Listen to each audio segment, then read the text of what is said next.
Move up, close the gaps, please. Move up, close the gaps.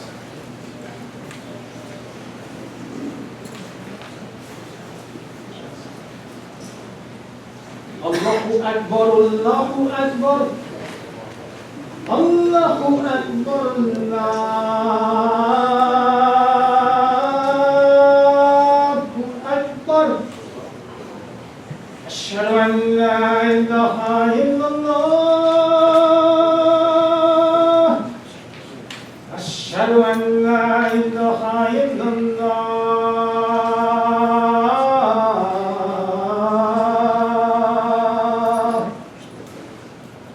أشهد أن محمدا رسول الله. أشهد أن محمدا رسول الله.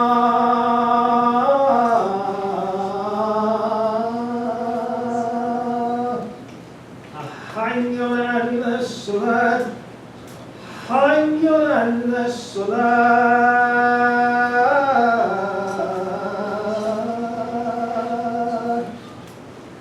حي على الفلاح. حي على الفلاح.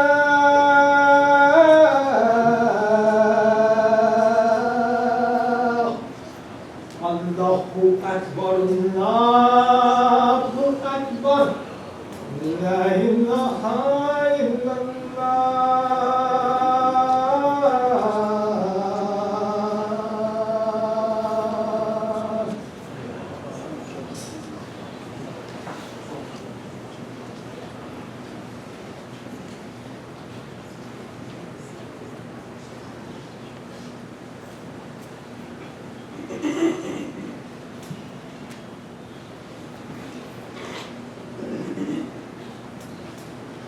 إن الحمد لله نحمده ونستعينه ونستهديه ونؤمن به ونتوكل عليه ونعوذ بالله من شرور أنفسنا ومن سيئات أعمالنا.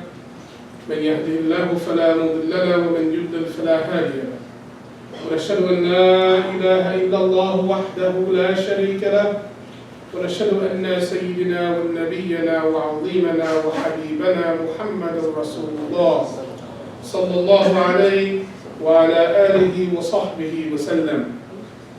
أوصي وأوصيكم بتقوى الله.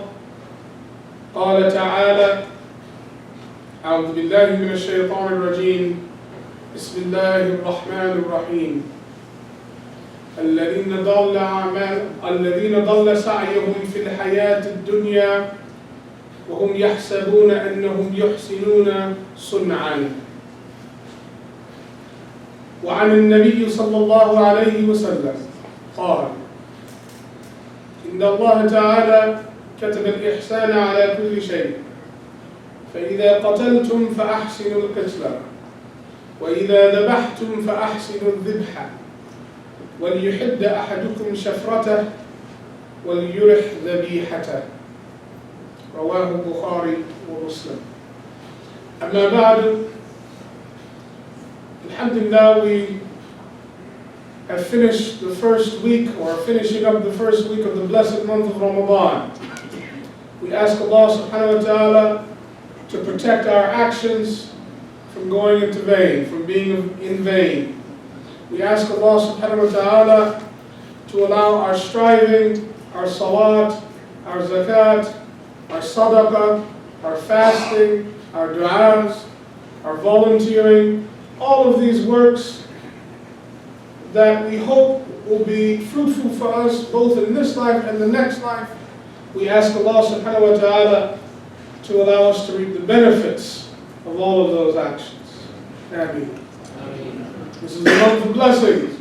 This is the month of change, the month of betterment, the month of reform, the month of investment, the month of opportunity, the month of glad tidings. We are in a time where we must take advantage of every single opportunity that we have. Every single chance that we have to reach Allah subhanahu wa ta'ala, we have to take that moment. Because we don't know if we'll get a second chance. our dear brother and our leader and our teacher Muhammad Ali has passed away.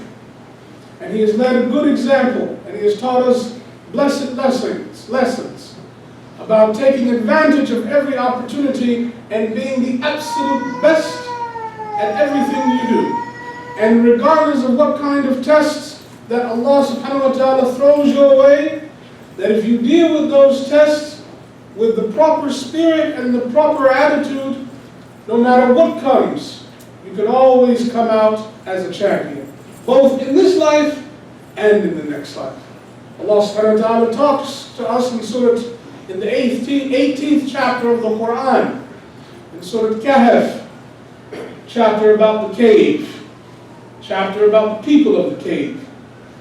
And he reminds us that there's a group of people that ضَلَّ سَعْيُهُمْ فِي الْحَيَاةِ الدُّنْيَا. Their strive and their efforts in this life were in vain. Their strive and their efforts in this life were not fruitful or beneficial for them at all. But the whole time, وَهُمْ يَحْسَبُونَ, they were under the impression, the false understanding, أَنَّهُمْ يُحْسِنُونَ صُنْعًا, that they were developing beautiful things. So all the while they were building and constructing, plotting and planning, they thought they were constructing something beautiful, when in reality, in the scales of Allah subhanahu wa ta'ala, it had no weight whatsoever. They thought that they were people of money, but they were impoverished in the eyes of Allah subhanahu wa ta'ala. They thought they were people of power, but they were the weakest individuals and the weakest of creation in the eyes of Allah subhanahu wa ta'ala. They thought they were special people to be held on platforms, doors to be opened for them, all kinds of material goods under their control and their purview. But in reality, Allah subhanahu wa ta'ala was setting them up for failure and setting them up for destruction. We have to be reminded that we must strive, but we mustn't strive like that. We must perform, but we mustn't perform like that.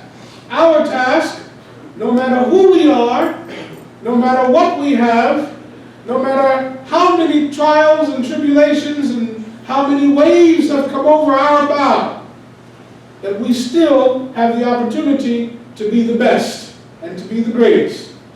Prophet ﷺ, he said, Allah Ta'ala has prescribed perfection in everything you do.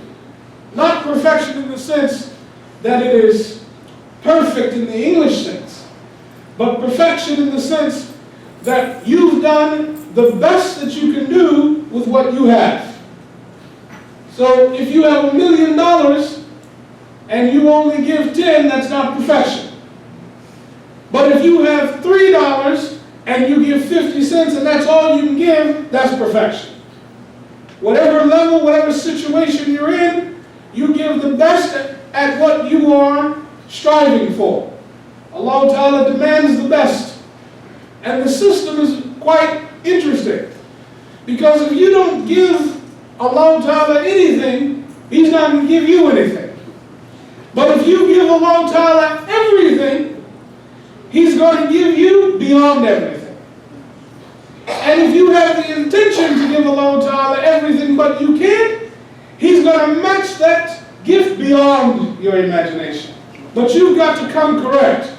We've got to come with the attitude of perfection. We're going to do it right. Once a job is first begun, never stop until it's done. Be the laborer big or small, do it well or not at all. And that's the spirit of the believer, that we do things well or not at all. So Allah Ta'ala has prescribed perfection in the Arabic language, ihsan, in everything. And the Prophet ﷺ said it's so much so that if you slaughter an animal, slaughter it with perfection. And then he said, ﷺ, you must sharpen the blade. Do it with perfection. Even for your own consumption, something that's just going to benefit you.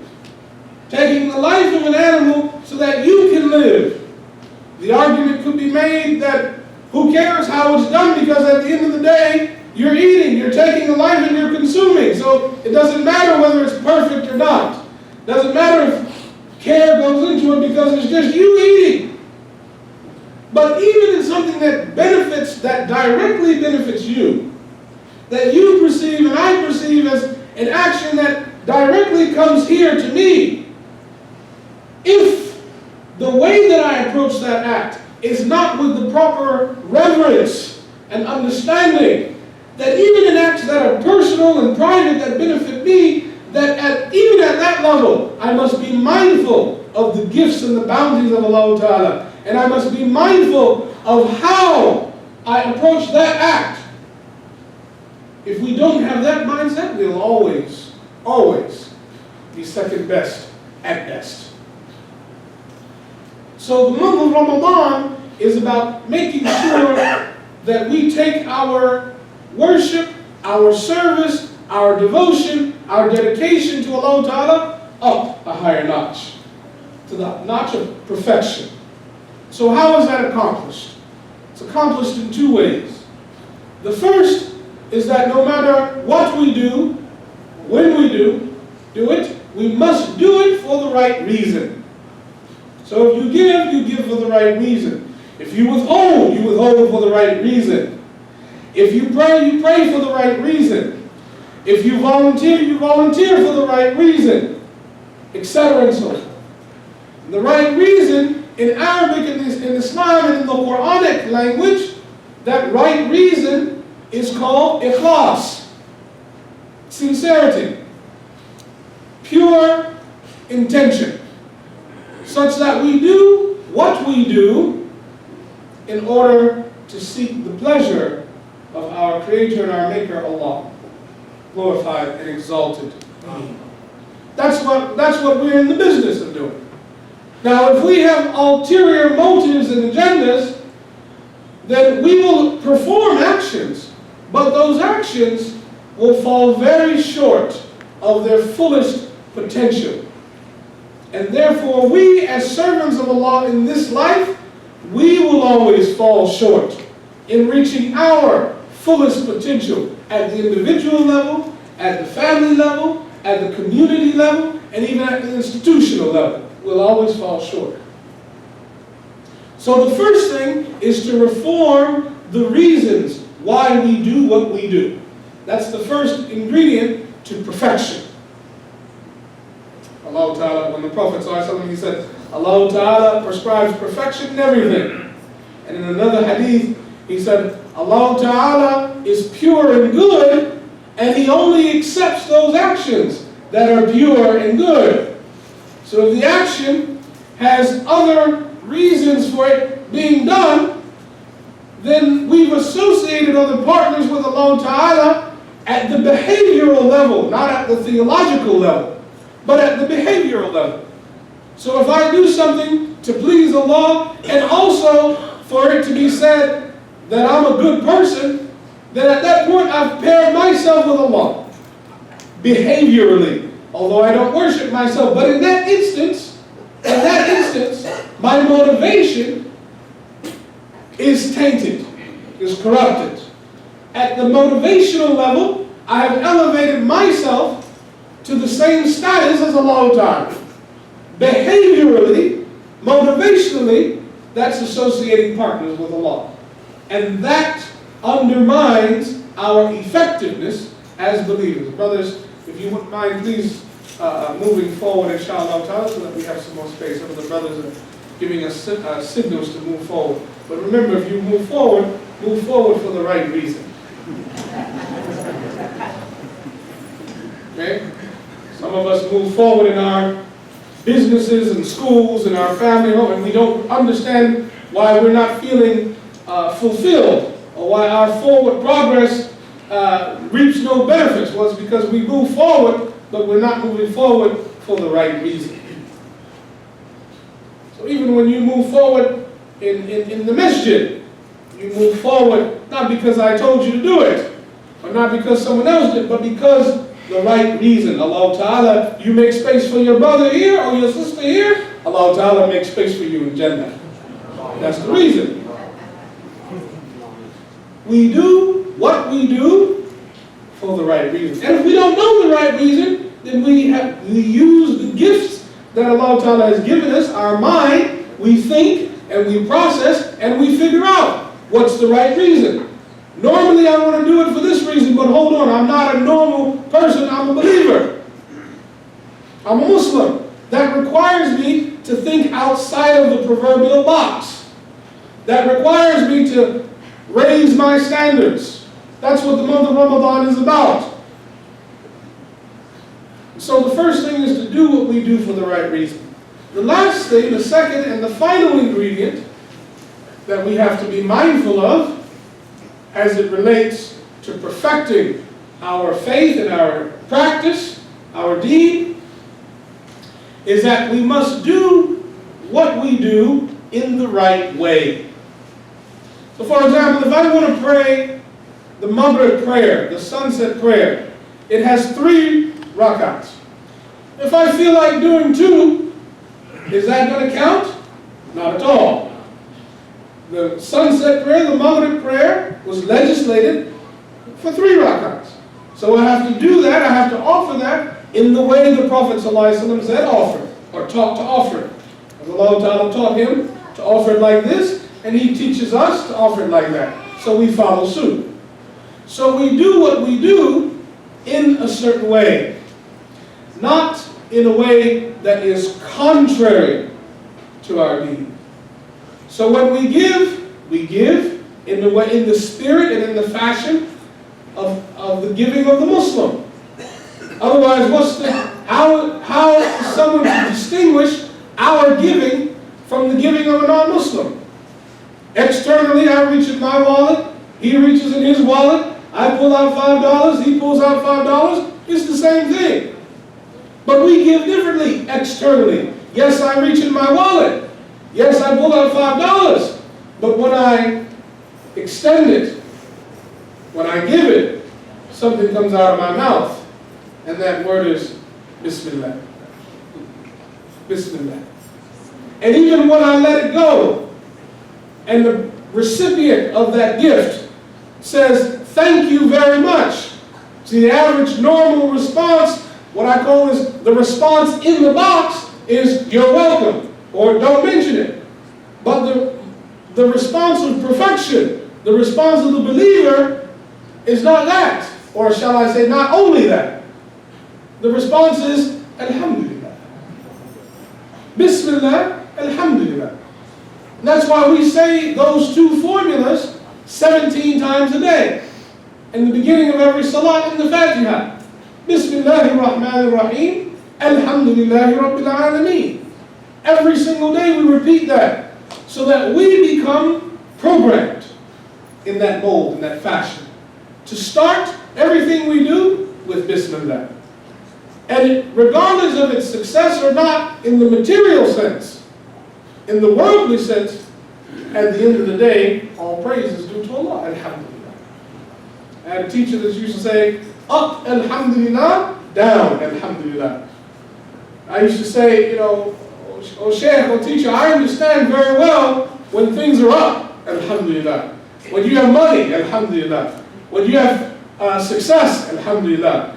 When you got a good job, Alhamdulillah. When you got great food on the table, Alhamdulillah. When you got good energy, Alhamdulillah. I understand that, it makes sense. We can be Alhamdulillah all day long. But when things are down, Alhamdulillah, I'm not clear on that. And he said, the reason that up, Alhamdulillah, and down, Alhamdulillah, the reason is that for the believer who's interested in perfecting their faith, that even when you're down, when you're ill, when you're broke, when you lost something, when you're sick, when you're stressed, even when you're down, the reality is it could be worse. And the fact that it's not worse is a beautiful blessing by Allah subhanahu wa ta'ala that requires you to give thanks. So Alhamdulillah, when you're down, is saying Alhamdulillah, it's not worse. The fact that you're not lower than you already are is a gift and a blessing. And Allah Ta'ala also says, Inna ma'al usri yusra, inna ma'al usri yusra. With every difficulty, for sure, you better believe there's an ease. And the second time, with that same difficulty, there's a second ease. Allah Ta'ala has promised 2 eases with every difficulty. Not 1, 2. Buy one, get one free. With every day, and we didn't even buy it. With every difficulty that He wills for us, we get 2 eases. The first ease is that that difficulty that has been placed on our shoulders at that moment is not worse. Could be worse, but it's not. And so the fact that that burden is carryable, that is an ease in and of itself. And that's a blessing that requires us to say alhamdulillah. And the second is that whatever burden we're going through is temporary. It's temporary. Either 2 things will happen. Either that burden will be removed and you'll be in a state of happiness, health, wealth, success, etc. You'll be back up again. Or you die with that burden and your sins have been forgiven because of that state and you enter Allah Ta'ala's garden happy. Either way, it's a win-win. Inna ma'al usri yusra, inna ma'al usri yusra. And so, the way we do things is very important. Always remembering Bismillah, Alhamdulillah. And between the Bismillah and the Alhamdulillah, between those 2, the beginning and the end, are doing things the way that the Prophet Muhammad ﷺ has taught, and the way our tradition has taught us. These things are very important for us to reflect on. If we want to see personal change, family change, community change, then it starts with the actions that we do at a personal level. Frederick Douglass said, a person is worked on by what they work on. You might carve out your work, but your work will also carve you out. Very Islamically agreeable statement with regarding to this topic. A person is worked on by what you work on. When you perform actions that are pleasing to Allah Ta'ala, you haven't just performed an action. That action also performs on you as well. But that action performs on you when you do it for the right reason, in the right way. That's why in the Quran, those actions are called righteous deeds. Those who believe and those who do what? Righteous deeds. Those who have Iman and who have belief and faith, and those who do Amal Salih, righteous deeds. Well, what does it mean to have righteous deeds? Righteous deeds mean you do an action for the right reason, sincerity to Allah Ta'ala, to please Allah, and you do it in the right way, the way Allah said do it. If you pray Fajr Salat with 1 rakat, that's not the right reason. Even if you do 1 rakat to please Allah, He's not going to accept it because Fajr is 2 rakats. When you give, you're supposed to say Bismillah. Now even if I give for Allah, for the reason, but I don't give it in the right way, I take the money and I toss it over there, Allah Ta'ala is not going to accept it. Or if I steal and give money, Allah Ta'ala is not going to accept it, even though I did it for Him. It's got to be done for the right reason in the right way. That combination together is righteous actions. Now it's called righteous in English because of the weakness of the English language to give the full meaning of the Quranic Arabic term. The full meaning is an action that's salih. And salih means it corrects. It's a correcting action. It's a correcting ing. A correcting action. So what is it about the action that's correcting? What is it correcting? If I give in charity or pray, it's a correcting action. If I tell the truth, it's a correcting action. Salih. What is it correcting? When it's done in the right way, it's correcting me. That action, I work on it, but it also works on me. In the same way that somebody who works with wood or works with metal, or works with clay even, they might sculpt something or design something, And they might build a house, but they've also been built and constructed as well. They've also been internally affected by their labor, by their work. And if that work is beautiful, that building is amazing, it's a product not only of great design, but it's also a product of the internal beauty of the person that did it. And that's why when you go to the Muslim world and you see beautiful masajid and wonderful calligraphy, it's not that just that building is beautiful or the art is beautiful. The artists themselves are beautiful. They're beautiful internally. You can't be a ugly person on the inside and produce art. It doesn't work.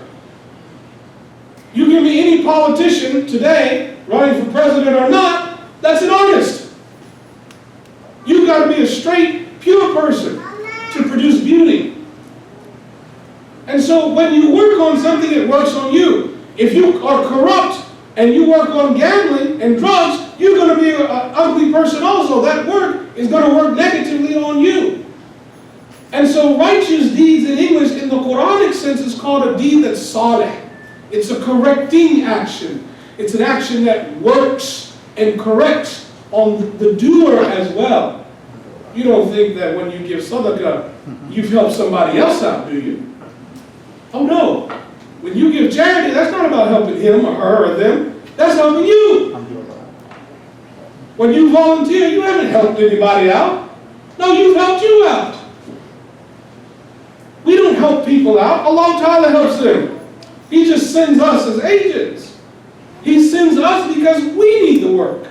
We need the help. We need each other. So that's why it's called righteous deeds. But righteous doesn't give the full meaning. It should really be correcting deeds. And that, believing brothers and sisters, that's what this month is about. It's an intensive month for us to do intensive correcting deeds so that we can work overtime in an intensive capacity on ourselves so that we can be better. Now when we are better, when we look beautiful, then we project that beauty into the community. And just like beautiful buildings and beautiful art inspire people to say, wow, that's beautiful. It stops people in their tracks. It gives people something to hope for. If that's the case at the physical, concrete, material level, what happens when we run into beautiful people? Spiritually beautiful people. We want to be better people. We want to do better things. We want to aspire to better ideas and ideals. We want to elevate each other. That's the community that we are. No other community can boast that responsibility. That's the month that we're in. No other religious tradition has a month like that. That's the task, that's the opportunity that's in front of us. No other opportunity like that will exist. And we have 3 more weeks to get it right.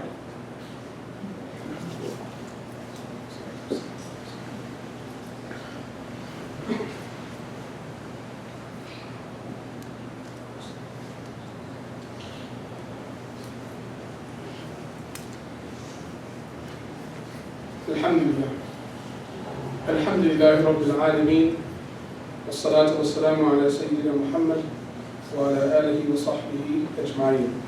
أوصي وأوصيكم بتقوى الله. Brothers and sisters, I'll leave you with one hadith to think about, inshallah. There was a man in the time of the Prophet ﷺ, one of his companions, went and performed wudu, came back, entered the Prophet's mosque. When he entered the Prophet's mosque, the Prophet was there, ﷺ, and he was looking at him.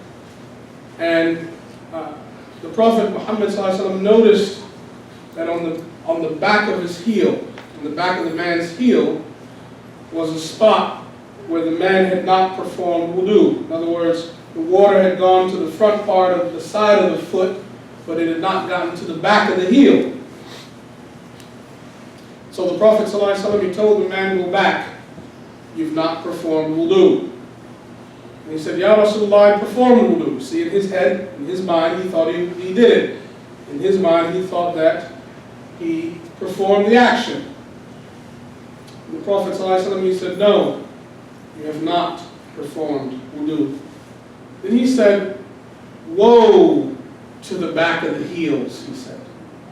In other words, be mindful of the back of the heel. And then he said, so I saw him something so powerful. He said, let water flow between your toes so that fire doesn't. Let water flow between your toes so that fire doesn't. In other words, when you make your wudu, be mindful that there's a benefit, there's a consequence. If you do it right, then there's blessings there. But if you do it wrong, there's consequences as well. The man went back, performed his wudu, even something as small as the back of the heel. It's part of doing the action properly. It's part of doing it right. Some of us, we make wudu and we don't really focus on doing something as simple as wudu, right? Because we think it's simple. And that's the problem. I leave you with this, that sometimes what's simple to us is a big deal to Allah Ta'ala. And sometimes things that are big deals to us are not even accepted and not tiny with Allah Ta'ala. And that's the meaning of that verse that I quoted earlier. That these are people who, there are people in the world who lose out on their deeds. Not because Allah Ta'ala is stingy and not generous, but because the person himself doesn't care. They don't care about offering something right. Thus, when they meet Allah Ta'ala, they're expecting to have heavy scales. They're expecting to have a lot of things there, but in reality, when they meet Allah, they will have nothing on their scales. So let us be mindful of what we have and do the best that we can for the right reason to reach Allah Ta'ala. إن الله وملائكته يصلون على النبي يا أيها الذين آمنوا صلوا عليه وسلموا تسليما اللهم صل على سيدنا محمد وعلى آل سيدنا محمد كما صليت على سيدنا إبراهيم وعلى آل سيدنا إبراهيم وبارك على سيدنا محمد وعلى آل سيدنا محمد كما باركت على سيدنا إبراهيم وعلى آل سيدنا إبراهيم إنك حميد مجيد رب اغفر للمسلمين والمسلمات والمؤمنين والمؤمنات الأحياء منهم والأموات برحمتك يا أرحم الراحمين ربنا هب لنا من أزواجنا وذرياتنا قرة أعين واجعلنا للمتقين إماما عباد الله اتقوا الله إن الله يأمر بالعدل والإحسان وإيتاء ذي القربى وينهى عن الفحشاء والمنكر والبغي يعظكم لعلكم تذكرون أقم الصلاة